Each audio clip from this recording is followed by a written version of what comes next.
ವಿದ್ಯಾರ್ಥಿಗಳೇ, ಆಧುನಿಕ ಏಷ್ಯಾ ಇತಿಹಾಸದ ನಾವು 16ನೇ ಅಧಿವೇಶನದಲ್ಲಿ ಆಧುನಿಕ ಏಷ್ಯಾದ ಪಿತಾಮಹ ಅಂತ ಕರೆತಕ್ಕಂಥ ಡಾಕ್ಟರ್ ಸನ್ಯಾಸಿಯಂದ್ರವರ ಜೀವನ ಮತ್ತು ಏಳಿಗೆ ಬಗ್ಗೆ ತಿಳಿದುಕೊಂಡಿದ್ದು.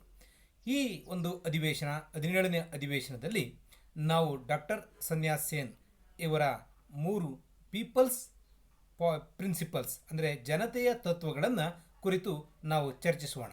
ವಿದ್ಯಾರ್ಥಿಗಳೇ, ಇವುಗಳನ್ನು ಚರ್ಚಿಸುವ ಮೂಲಕ ಡಾಕ್ಟರ್ ಸನ್ಯಾಸಿಯನ್ 1911ರ ಚೀನಾ ಕ್ರಾಂತಿಗೆ ಹೇಗೆ ಕಾರಣರಾದರು, ಆ ಕ್ರಾಂತಿಗೆ ಹೇಗೆ ಜನರನ್ನು ಹುರಿದುಂಬಿಸಿದರು, ಅವರನ್ನು ಪ್ರೇರೇಪಿಸಿದರು, ಕ್ರಾಂತಿಯನ್ನು ಹೇಗೆ ಮುನ್ನಡೆಸಿದರು ಅನ್ನೋದನ್ನು ನಾವು ತಿಳಿದುಕೋಬಹುದು. ಅವರು ಚೀನಾದ ಸಂಪೂರ್ಣ ಅಭಿವೃದ್ಧಿಯ ದ್ಯೋತಕವಾಗಿ, ಅವರ ಒಂದು ಆಲೋಚನೆಯ ಪ್ರತೀಕವಾಗಿ ಆ 3 ತತ್ವಗಳನ್ನು ನಾವು ನೋಡಬಹುದಾಗಿದೆ. ವಿದ್ಯಾರ್ಥಿಗಳೇ, ಆ 3 ತತ್ವಗಳನ್ನು ನಾವು ತಿಳಿಯುವ ಮೂಲಕ ಡಾಕ್ಟರ್ ಸನ್ಯಾಸಿಯನ್ ಯಾವ ರೀತಿ ಆಧುನಿಕ ಚೀನಾಕ್ಕೆ ಅವರು ಕೊಡುಗೆಗಳನ್ನು ಕೊಟ್ಟಿದ್ದಾರೆ ಅನ್ನೋದು ನಮಗೆ ತಿಳಿದು ಬರ್ತದೆ. Sun Yat sen is regarded as the founder of modern China. ಆಧುನಿಕ ಚೀನಾದ ಪಿತಾಮಹ ಅಂತ ಅವರನ್ನು ನಾವು ಗುರುತಿಸ್ತೀವಿ. In order to modernise China he started a programme which is called the 3 principles of people.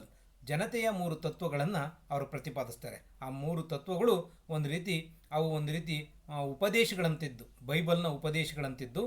In 1924, Dr. Sanyas-sen gave a series of lectures under the title of Sun Min Chu, the 3 principles of the peoples, setting the goals of the revolution against the Qing dynasty and the foundation of a modern China. ಆಧುನಿಕ ಚೀನಾದ ನಿರ್ಮಾಣ ಮತ್ತು ಮಂಚು ರಾಜಮನೆತನ ಅಥವಾ king ಡೈನಾಸ್ಟಿಯ ಒಂದು ನಿರ್ಮೂಲನೆಗಾಗಿ ಈ 3 ತತ್ವಗಳನ್ನು, ಜನತೆಯ ತತ್ವಗಳನ್ನು ಅವರು ಮುಂದಿಡ್ತಾರೆ. In his book fundamentals of national reconstruction, ಈ ಒಂದು ಪುಸ್ತಕದಲ್ಲಿ doctor Sun Yat sen gives an account of the detail account of these 3 principles. ಈ 3 ತತ್ವಗಳ ಒಂದು ಡೀಟೇಲ್ಸ್ ಒಂದು ಸುವಿವರವನ್ನು ತನ್ನ ಪುಸ್ತಕವಾದಂಥ ಫಂಡಮೆಂಟಲ್ಸ್ ಆಫ್ ನ್ಯಾಷನಲ್ ರಿಕನ್ಸ್ಟ್ರಕ್ಷನ್ನಲ್ಲಿ ಕೊಟ್ಟಿದ್ದಾರೆ. ವಿದ್ಯಾರ್ಥಿಗಳೇ, ಆ 3 ತತ್ವಗಳನ್ನು ಸ್ಯಾನ್ ಮಿನ್ ಚೂ ಎಂದು ಗುರುತಿಸಲಾಗ್ತದೆ. ಸ್ಯಾನ್ ಮಿನ್ ಚೂ ಎಂದೇ ಚೀನಾದಲ್ಲಿ ಡಾಕ್ಟರ್ ಸನ್ಯಾಸಿಯಂದ್ರವರ ಈ ಜನತೆಯ 3 ತತ್ವಗಳು ಪ್ರಸಿದ್ಧವಾಗಿದ್ದಾವೆ. Sun Yat sen political philosophy consisted of these 3 main principles. Dr. Sanyas-sen lecturers, whatever lectures he gave, wherever he went, those lectures were edited under the titles of San Min Chu. These are called the principles of the people, 3 principles of peoples.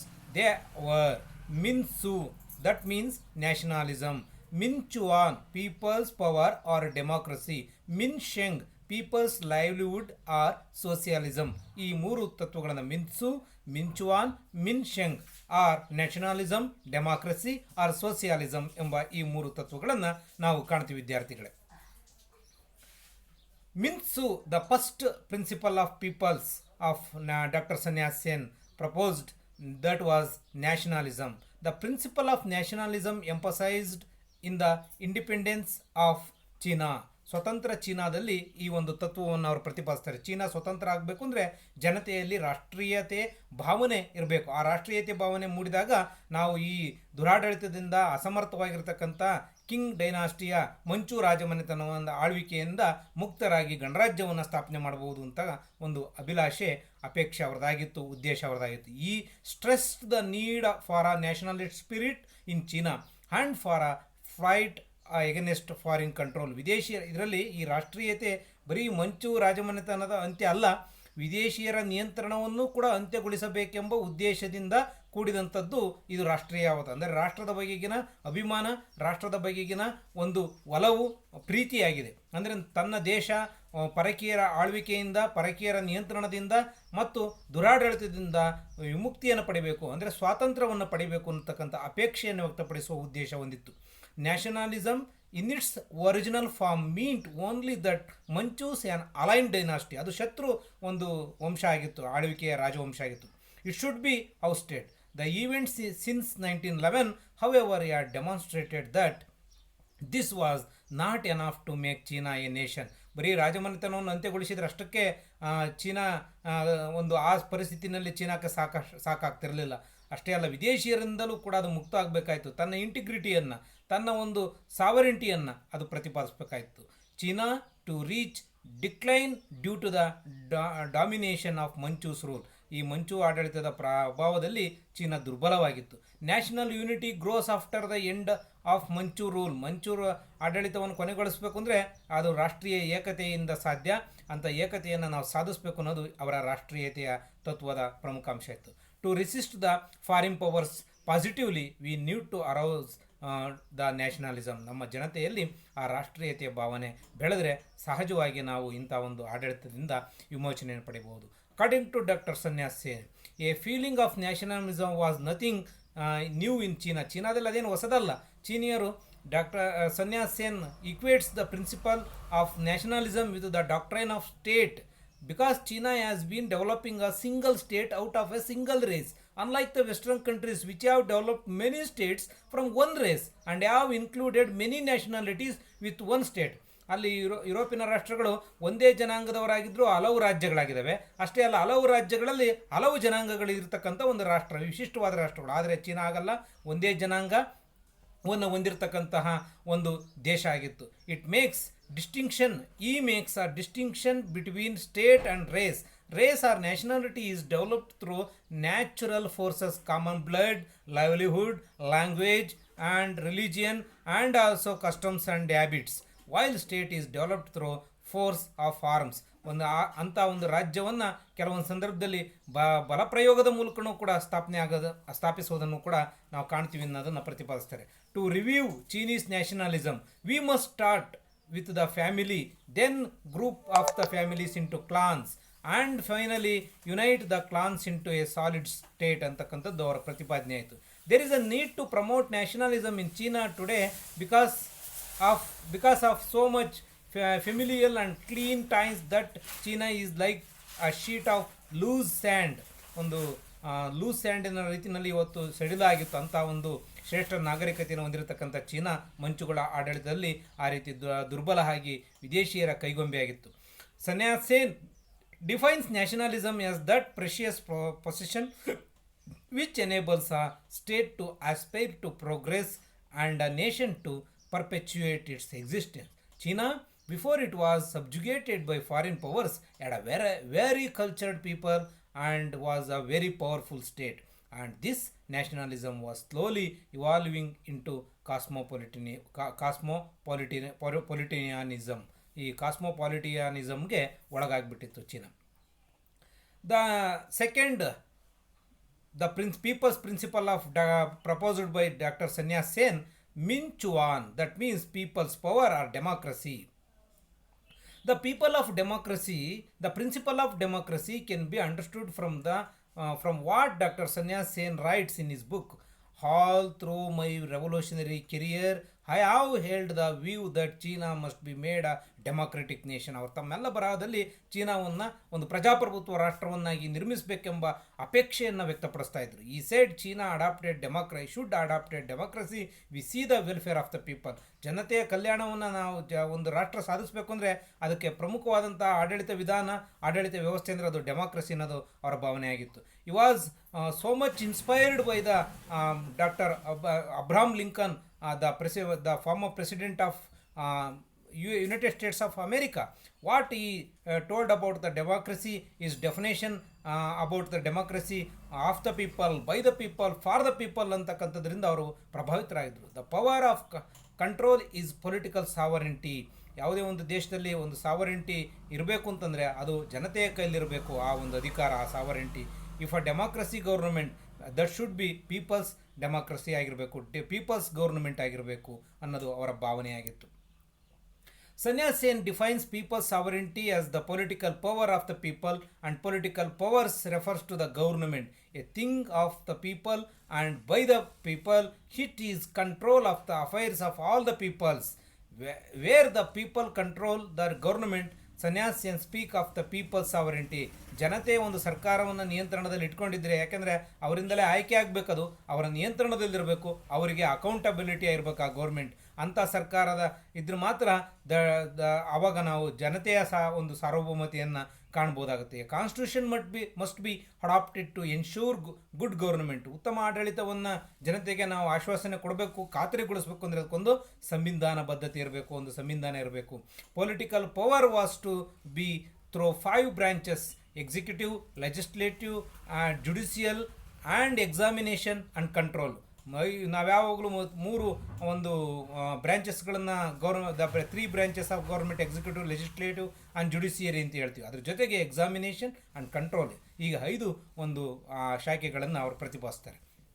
ಹೀಗೆ ಅವರ ದೃಷ್ಟಿಯಲ್ಲಿ democracy it was one of the best governing system in the modern welfare countries. ಒಂದು ಆಧುನಿಕ ಪ್ರಪಂಚದ ರಾಷ್ಟ್ರಗಳೆಲ್ಲ ಒಂದು ಕಲ್ಯಾಣ ರಾಜ್ಯಗಳಾಗಿದ್ದರಿಂದ ಇಂಥ ಕಲ್ಯಾಣ ರಾಜ್ಯ ಕಲ್ಪನೆ ಒಂದು ಸಾಕಾರ ಆಗಬೇಕು ಅಂತಂದರೆ ಅದಕ್ಕೆ ಪ್ರಮುಖವಾಗಿ ಇಂತಹ ಒಂದು ಡೆಮಾಕ್ರಸಿ ಅಡ್ಮಿನಿಸ್ಟ್ರೇಟಿವ್ ಸಿಸ್ಟಮ್ನ ಸ್ಥಾಪನೆ ಆಗಬೇಕು ಅನ್ನೋದವರ ಒಂದು ಅಪೇಕ್ಷೆ ಆಗಿತ್ತು.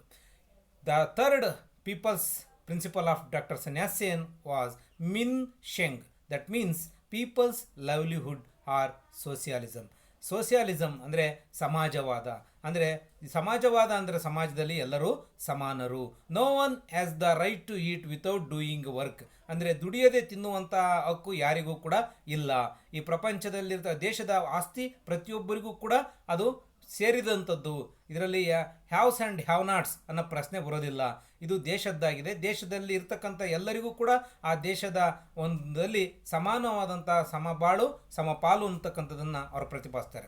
ಸನ್ಯಾಸಿಯನ್ says that socialism is the only way to end all economic disparities prevalent in the Chinese society. China ಸಮಾಜದಲ್ಲಿ ಭೂಮಿ ಇರೋರಿದ್ರು, ಭೂಮಿ ಇಲ್ದರಿದ್ರು, ಭೂಮಾಲೀಕರಿದ್ದರು, ಭೂ ರೈತರಿದ್ದರು. ಅದನ್ನು ಅಂತಹ ಒಂದು ಡಿಸ್ಪ್ಯಾರಿಟೀಸ್ಗಳನ್ನ ಹೋಗಲಾಡಿಸ್ಬೇಕು ಅಂದರೆ only way the proposed by doctor Sun Yat sen was socialism. Socialism is the solution to the social problem. ಸಮಾಜದಲ್ಲಿದ್ದಂಥ ಎಲ್ಲ ಅನ್ಯಾಯಗಳಿದ್ದು, injustices, it was the main solution, a great solution, only single solution to the social problem anta ಪ್ರತಿಪಾದಿಸ್ತಾರೆ. Equalization of land holding and capital will be important instrument to achieve a socialism in the society, especially in the Chinese society. China ಸಮಾಜದಲ್ಲಿದ್ದಂಥ ಆ ತಾರತಮ್ಯಗಳನ್ನು ಹೋಗಲಾಡಿಸಿ ಚೀನಾದಲ್ಲಿ ಸಮಾನತೆಯನ್ನು ಪ್ರತಿಪಾದಿಸೋದಕ್ಕೆ ಈ ಸೋಷಿಯಾಲಿಸಮ್ ತತ್ವವನ್ನು ಪ್ರತಿಪಾದಿಸ್ತಾರೆ. He gave much attention to the production. ಉತ್ಪಾದನೆಗೆ ಹೆಚ್ಚು ಆದ್ಯತೆಯನ್ನು ಕೊಡ್ತಾರೆ. ಯಾಕೆಂದರೆ ಉತ್ಪಾದನೆ ಆಗದಲೇ ಹಂಚಿಕೆ ಸಾಧ್ಯ ಇಲ್ಲ. ಸಮಾನ ಹಂಚಬೇಕು ಅಂದರೆ ಅದಕ್ಕೆ ಉತ್ಪಾದನೆ ಬೇಕು. Sun Yat sen stress the recovery of tariff autonomy and erection of protective tariffs. ಕೆಲವೊಂದು ತೆರಿಗೆಗಳನ್ನು ತೆಗೆದುಹಾಕಬೇಕು, ಕೆಲವು ತೆರಿಗೆಗಳನ್ನು ಹಾಕಬೇಕು. ಯಾಕೆಂದರೆ ಜನತೆಯ ಕಲ್ಯಾಣಕ್ಕೆ ಅಗತ್ಯವಾಗಿರ್ತಕ್ಕಂಥ ತೆರಿಗೆಗಳು progressive taxes, he propose the progressive taxes and he proposed to stop the regression of tax system. Sun Yat sen recommendations for agriculture were confined mainly to the need for technological improvement. ಯಾಕಂದರೆ ಕೃಷಿ ಸಾಂಪ್ರದಾಯಿಕವಾಗಿತ್ತು ಚೀನಾದಲ್ಲಿ. ಅಂಥ ಕೃಷಿಯನ್ನು ಯಂತ್ರೀಕೃತ ಚೀನಿಯ ಒಂದು ಕೃಷಿಯನ್ನಾಗಿಸಿ ಉತ್ಪಾದನೆಯನ್ನು ಹೆಚ್ಚಿಸೋದಕ್ಕೆ ಅವರು, ಯಾಕೆಂದರೆ ಅವರು ಪಾಶ್ಚಿಮಾತ್ಯ ಶಿಕ್ಷಣ ಮತ್ತು ಪಾಶ್ಚಿಮಾತ್ಯ ಒಂದು ತಂತ್ರಜ್ಞಾನದಿಂದ ಮತ್ತು ಪಾಶ್ಚಿಮಾತ್ಯ ಸಂಸ್ಕೃತಿಯಿಂದ ಪ್ರಭಾವಿತವಾಗಿದ್ದಂತಹ ಆ ವ್ಯಕ್ತಿಯಾಗಿದ್ದರು. Sun Yat sen wanted to eliminate inequality in wealth and provide capital for the expansion of production. ಜನತೆಗೆ ಅವರಿಗೆ ಬಂಡವಾಳವನ್ನು ಕೊಡಬೇಕಾಗಿತ್ತು ಸರ್ಕಾರವೇ ಮುಂದಿಂತು. To promote China's industrial development, ಅವರಿಗೆ ಅದಕ್ಕೋಸ್ಕರನೇ ಜನತೆ ಆ ಉದ್ಯೋಗವನ್ನು ಕೊಡಬೇಕಾಯ್ತು, ನಿರುದ್ಯೋಗಗಳು. ಅದಕ್ಕೋಸ್ಕರ ಈ proposed industrial development. The government should keep capital and banks under its control.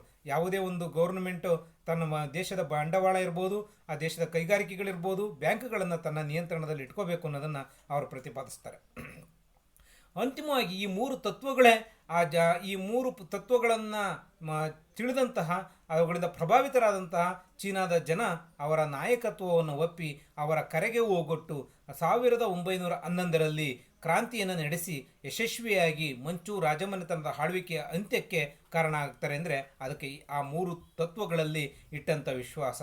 ಯಾಕೆಂದರೆ ಆ ಮೂರು ತತ್ವಗಳು ನಿಜಕ್ಕೂ ಕೂಡ ಜನತೆಯ ಆ ಚೀನಾ ಜನತೆಗೆ ಮುಂದಿಟ್ಟಂತಹ ಒಂದು ಉತ್ತಮ ದಿನಗಳು, ಅವರಿಗೆ ಸುಖದ ದಿನಗಳನ್ನು ಕನಸನ್ನು ಅದರಲ್ಲಿ ಬಿತ್ತಲಾಗ್ತದೆ. ಆ ಕನಸನ್ನು ಬಿತ್ತಿದ್ದಷ್ಟೇ ಅಲ್ಲ, ಅವರ ಜೀವಿತ ಅವಧಿಯಲ್ಲಿ ಅವುಗಳ ಸನ್ನ ಜಾರಿಗೊಳಿಸುವುದಕ್ಕಾಗಿ ಅವಿರತವಾಗಿ ಶ್ರಮಿಸ್ತಾರೆ.